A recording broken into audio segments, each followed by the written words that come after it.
key artifacts in SAFe. So at the team level, the artifacts are the same as Scrum, or if the team is using Kanban, it's whatever you use in Kanban. Basically, the artifacts are, we want to know what is it we're shooting for in the iteration, typically 2 weeks. So you want to have a goal, you want to have a set of stories or backlog items that you are aiming to deliver within those 3 weeks, 2 weeks.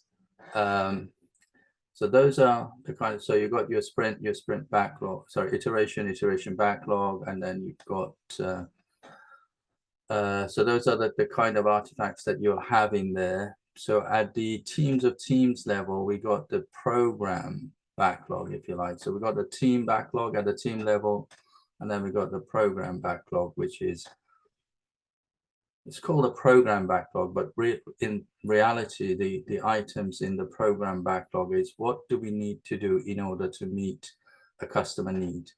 So that's what the information in there is all about. The work items are there. And again, it's the same principle as any backlog. Items that are more likely to be worked on soon, they will be fine grain, and things at the bottom will be coarse grain.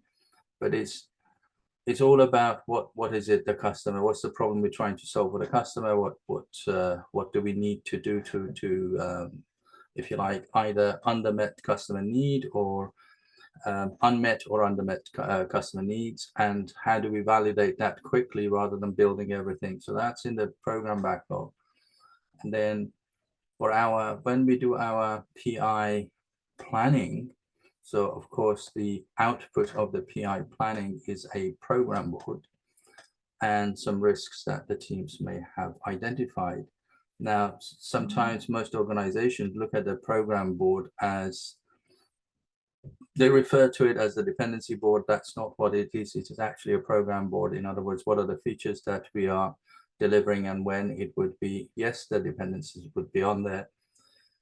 And the dependencies, as mentioned before, actually the program board is like a signaling or a messaging system. So if you see lots of cross wires and lots of dependencies going back and forth to various teams, that is a signal that potentially the way you've organized yourself is not optimal for value delivery. And you've got to rethink or think about running the value stream and agile release train identification workshop, or rerun it if you've already done it. The other thing that organizations sometimes, if you like, omit is that the program board is a living artifact. So it's not like you do it in the PI planning, you forget about it, and then we come back for the next PI and we create it. That's something we use throughout the PI and the art sync, or all the events. We will refer to that to just see how the work is moving and it's sort of, if you like, updated.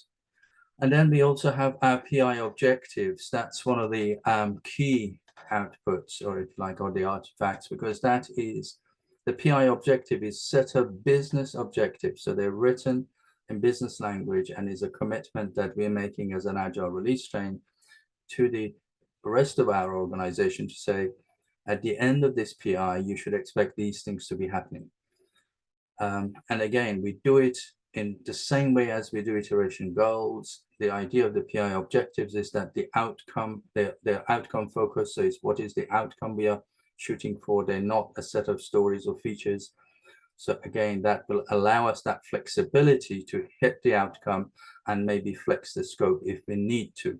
We might discover that we need to do some more work or some less work, and we will achieve the outcome. We might discover as we're delivering that, well, some of the objectives may not be achievable anymore because we now have information or knowledge that we didn't have at the beginning. And again, that's okay. The structures and the events that are in place are to make sure that, that dialogue, that collaboration is happening all the time, and we let the right people, the relevant stakeholders know when there is, when we cannot achieve the goals that we said we would do. And if we need any help or support, we will get that as well. So those are some of the key artifacts. I mean, there are others, but those are the key artifacts. I mean, when it comes to, we also have a whole set of measures and measurement that is in place to help us for example, for the PI predictability measure, which is all about from these business objectives that we set ourselves, how well did we achieve them? So we get that, which is, if you like, the business owners will provide their view at the beginning of the PI, and they will provide their view at the end of the PI, again, based on working software that they've seen. And they would have been seeing the working software throughout. It's not like you start at the beginning and right at the end. So that's one of the measures. There are also lots of quality and flow measures that we have in there. You know, are we ensuring built-in quality? Is the flow going the way we want to? Where are the delays? Why are they? How do we address them? And then, you know, so those are the some of the key artifacts